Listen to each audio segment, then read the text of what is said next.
What's the craziest thing you witnessed in a college frat sorority? I joined Kappa Sigma thinking it would be typical college brotherhood stuff. Parties, pranks, maybe some hazing. What I discovered was so much darker that it still keeps me awake at night. It started my sophomore year when I moved into the house. The president, Braden, seemed like your standard frat guy. Charming, connected, destined for daddy's law firm. But there was something off about how the older brothers treated the pledges. During rush week, I noticed they were specifically targeting guys who seemed vulnerable.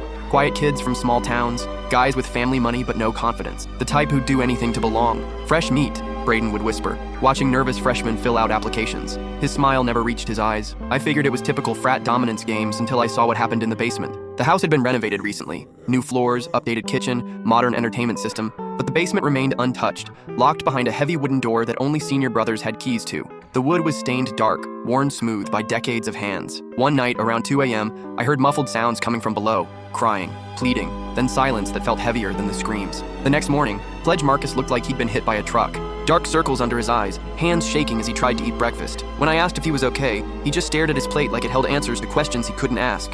Initiation, Braden said, slapping Marcus's shoulder hard enough to make him wince. Builds character, separates boys from men. Over the next few weeks, I watched pledge after pledge emerge from that basement looking broken. They'd stop talking, start skipping classes, develop nervous tics. 2 transferred schools without explanation, their rooms emptied overnight. I tried asking my roommate Colton what happened down there. He'd been in the house for 3 years, knew all the secrets. Some things are better left unknown, he said, but his eyes held real fear. Just focus on your studies and stay upstairs after midnight. Trust me on this. That's when I realized even the older brothers were scared of whatever lived in that basement. The breaking point came during homecoming weekend. Parents were visiting, alumni everywhere, the house buzzing with forced normalcy. I was heading to the kitchen for water when I heard the basement door creak open. Braden emerged, straightening his shirt, followed by 3 other senior brothers. Their faces were flushed, excited, like they just finished something exhilarating. Sweat beaded on their foreheads despite the cool autumn air. Then came the screaming. Blood-curdling, desperate screams echoing from below, the kind that make your soul freeze and your stomach drop. Shouldn't someone check? I started. Nobody goes down there. Braden cut me off,